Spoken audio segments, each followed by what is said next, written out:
Many people will think that 3D printing living things is impossible. It's simply insane. How can you 3D print a living thing? But what you're watching here right now is the actual process of 3D printing living human cells.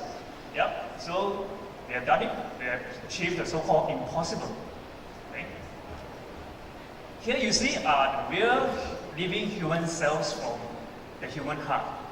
They are printed from our bioprinter. They are alive and kicking, and they are growing well. As you can see from these are the individual cells actually. Yeah. Here's another image of them. They are actually still growing. They are grown and printed out from the 3D bioprinter. So again, I'm Ming Wei from Bio3D Technologies from Singapore. Today I will talk about our business in 3D bioprinting. So let's not talk about 3D printed human organs like liver or kidney because they're still too far away, 15 to 20 years time. If you're going to invest in printed organs, you might need to wait 20 years, So we talk about problems that are more closer to what we have right now. For every new diagnostic technology out there, for every new disease treatment, new medicine, new drug, it has to be researched, developed, and tested. This whole process is actually very long. You have to go through lab testing. Sorry. Okay. You have to go through lab testing. I'm not familiar with Mac. So after that, you go through cellular testing, and eventually you will go to animal experiments using mice, rats, monkeys, pigs. Everybody knows this. And eventually, we move to human clinical trials. And obviously, this is a very long and slow, tedious process. And needless to say, because of the massiveness of this project, the cost is huge. So how much money are they spending on this kind of testing? For the global drug industry, they're spending at least 50 billion US dollars per year. That's 50 billion USD dollars per year. And how many drugs are approved every year? Unfortunately, it's less than 20 actually. Yep. So what is the main problem? The main problem is that there is no real technology or there's no way to actually make human tissues. How do we get human tissues for testing? Anybody want to make an intelligent guess? Judges? Okay, maybe I should not waste time. So to get human tissues, you have to get it from dead bodies. As simple as that. Yeah. So essentially, as of now, there's no real technology to make customized human tissues. If we have customized human tissues, we actually reduce our reliance on other testing models, such as the animals, cell testings, and the lab testings, etc. So 3D bioprinting actually will bring in benefits such as being faster, obviously, compared to, or usually the testing process for new treatment and new drugs will take about between 8 to 20 years before the drugs can be released into the market. So bioprinting hopefully will make it faster. It makes it easier because it's more consistent.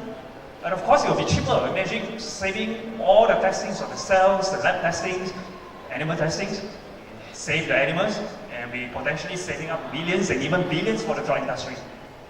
And of course, it's more accurate. I mean, what else could be better than testing directly on human tissues? I mean, come on, rats, mice. I mean, we should test more on human tissues actually. So what we have developed is actually one of the world's first, and in fact, also Asia's first commercial 3D bioprinter, which is a picture that you see inside on this slide right now. We are actually looking to commercialize within the next 2 months, and we are already in talk with a few customers in Singapore, and most of them are actually research companies and research institutes. Right. So I have a few more pictures. It's another picture of the printing heads. Another picture. Okay, so what can our bioprinter do right now? Our bioprinter can actually print not just cells.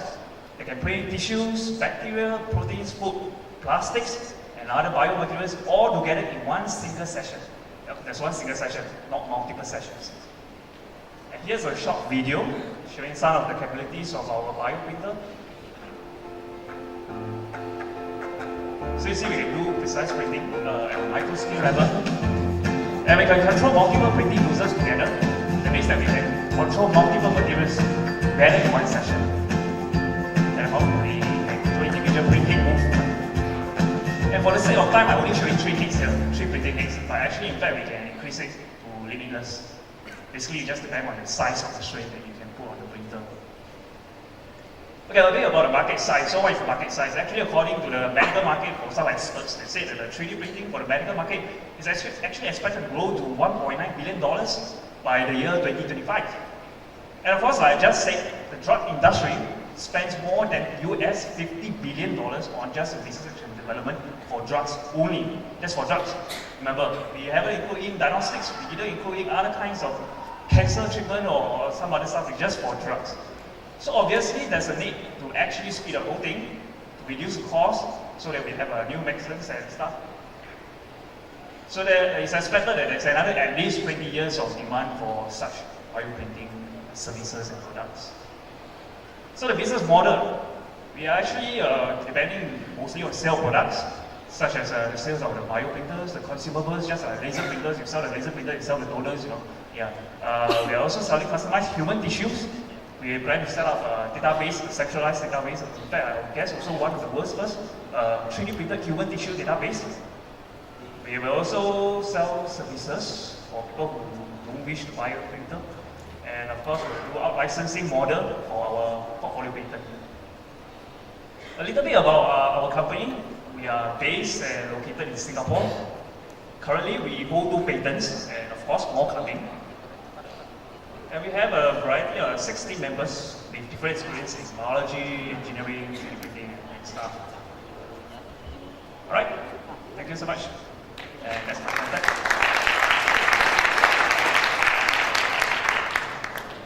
Hi, Janice.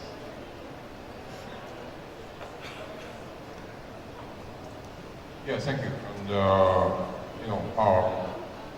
okay, there's an alternative technology like IPSs, and in comparison with the alternative technology, what is the advantage of 3D bioprinting? So your question is, what is the advantage of 3D in comparison with, for example, IPSs technology and So basically the question is, what is the advantage of 3D bioprinting? Yeah. Okay, very simple. Actually, currently right now for all the drug testing in the medical field, right, there is no method to actually do 3D tissue. There's only one method, but it's just simply throwing in a 3D mesh, and then let the cells go in its own. So what is the requirement, or what is the need actually for 3D printing? Because all our organs, our liver, our heart, our kidneys, they exist in 3D. Yeah, they interact with each other. The liver interact with maybe the stomach interact with the intestines and stuff. So actually they exist in a 3D environment, and they need to communicate each other. Right now, for decades or even for centuries, scientists, researchers, and everyone have been working on 2D cell tissues, meaning one layer, X and Y, 2D unit. And it's not accurate. I mean, the cells, they grow in 3D, they don't grow in 2D. So when you test all that, that's why there are all these testings, animal testings, cell testings. This is the reason. You don't test it on humans first because you are afraid of toxicity and afraid that you might kill the person, So they test it on animals first, make sure that they don't kill animals before they move on to humans. So to sum up, basically the advantage of 3D bioprinting is to produce 3D human tissues that accurately, or even I would say 99.99% reflect the real condition in the human body. This is the main advantage. Okay. And so now, how long does it take for you guys to proceed to a clinical trial? Sorry again? Yeah. So how long does it take for you guys to proceed to clinical trial? Clinical trials? Yeah. Okay, one thing that I need to mention, right, is that we are not a research and development company. Yeah, I understand. Yeah, we are not in the business of printing a kidney or a liver, We are in the business of providing solutions, products to researchers to carry on their research. Yeah. For example, researcher A or Institute A, they can be in the area of cancer diagnostics. And B can be in the area of diabetes. What we are doing is that we are enabling technology, enable them to have a technology to produce something useful for their research. So eventually when it comes to the clinical trials, it comes to the regulations, the FDA stuff, it all belongs to the role, the responsibilities of the user. For example, the institute or the company. For example, GSK, Pfizer, might need something to test the human tissue. So it's actually the responsibility of that company to carry out the clinical trials and the FDA regulations, and not us. We provide the machines, we provide the solutions. Because if we are going to go into R&D, it takes another 15 to 20 years for us to learn better revenue. Thank you. Answer the question. Yeah, I totally understand the market is big and that we have a lot of pain point here, but I just want to ask a little bit more about your company rather than the market. So, could you please explain, how hard it is to copy, your 3D printer if I'm a 3D manufacturer? Of course, you're going to have some patents, but still. So your question is basically, how hard is it for other 3D companies to actually enter the bioprinting field? True, yeah. Okay. Actually, a lot of people asked me this question before. So one thing to take note that is bio is still different from non-bio stuff. It's still different from physical stuff. Because when in biology, we are dealing with living things. We're dealing with the product of our nature, you know. So one thing to take note is that normal 3D printers, they don't have the resolution. Okay, 3D printers, we know that some of them, they talk about 100 microns, this kind of resolution, right? Actually, in terms of the exact precision level, normal 3D printers, they do not have the precision.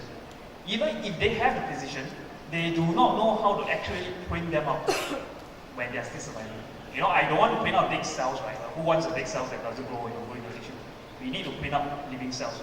And again, in the nature, just for humans, we have different types of cells. Even cancer alone, we have potentially even hundreds different kinds of cancer cells. Each cell type actually has their own condition to grow them. This is actually the job of the biology side. And they have to work with the engineers and the bioengineers to actually come out. So it's not easy actually just to simply, you know, convert a normal 3D printer to a bioprinter. Because it involves a lot of other knowledge, a lot of education background, you know, in the biology side. Yeah. Of course, we have some patents for that innovations. That's one thing. This is a really cool technology. Thank you. Okay, sorry. One thing that you showed me was like the size of the market, but in terms of market coverage, how much percentage of this is actually covered for testing? For example, obviously, psychoactive drugs or psychotic drugs, you really can't apply this and perform a marginal outcome. But like in terms of your clinical testing market, what percent does your technology, like how much does it apply to it? So your question is basically how? Yeah, so you have like a giant pie for clinical trials, right? Yes. But obviously there's a bunch of segments that are not applicable for your technology, like clinical trials for antidepressant drugs. That won't be applicable for you because it needs real human samples, right? But what pie, what percentage of that pie can your technology apply to?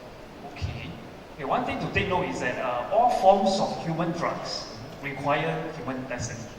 All forms, be it psychotic drugs, antipsychotic drugs, be it anti-diabetes, be it cancer drugs. Every form of human drugs on earth right now needs some form of animal and human testing. So actually there's no such, I believe there's no such thing like, to enter how much, which market. I mean, okay, like say you're some antidepressant drug maker, right? For you to actually push out a reasonable conclusion of whether or not this drug works or not, you can't literally judge it on tissue. You have to judge it on the human condition, right? So, but you're still saying that even with those, it still needs 100% human tissue to actually run. Okay, one thing about bioprinting is that we are not going to eliminate human testing. We are not going to eliminate animal testing. We reduce the reliance on these models to reduce costs, to speed up the time, and to increase accuracy. Right now, our strategy is to educate first.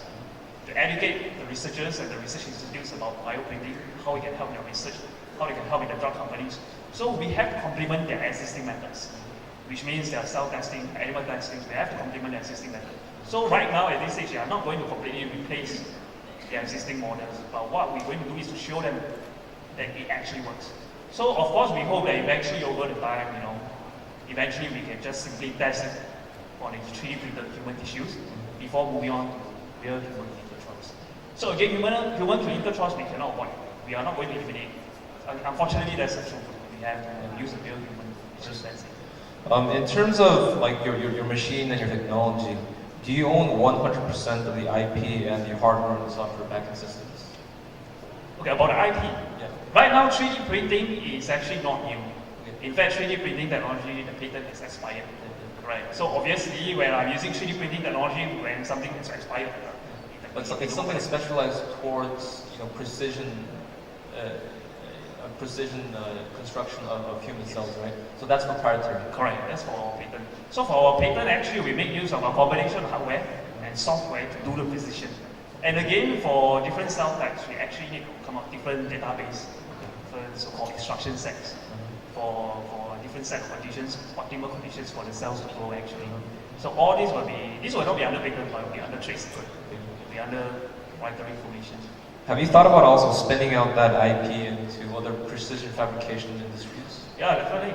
When we applied for our patents, we didn't restrict it strictly bioprinting. We filed our patents as a general 3D printing technology, which can be applied to bioprinting. So eventually the idea is that when in the future, when 3D printing advances into the state that when precision is required, they can actually license technology from us and apply it in for their applications. I mean, this comment is basically dovetailing upon what other people have said, is that if the FDA regulations become more stringent or over draconian, your industry will stagnate as parallel to the amount of regulation that's put upon it. So as a diversification of risk, I would think that you'd have also equal opportunity to go into different industries that require this sort of precision. Definitely. One thing to know is that about the FDA regulation, actually there's no FDA regulation for research use products. FDA only requires regulation for medical use product, meaning testing for your blood samples, etc. For our case, we are avoiding the whole regulation process by declaring that we are actually research use product, which in fact we are. So we are selling to the researchers, and the research is for research use. This is why I say eventually when it comes to the regulation, it's actually the customer's responsibility. All right, so in this type of industry, how is the game won? Are you competing with say 5 or 6 other labs around the world and they've got equally compelling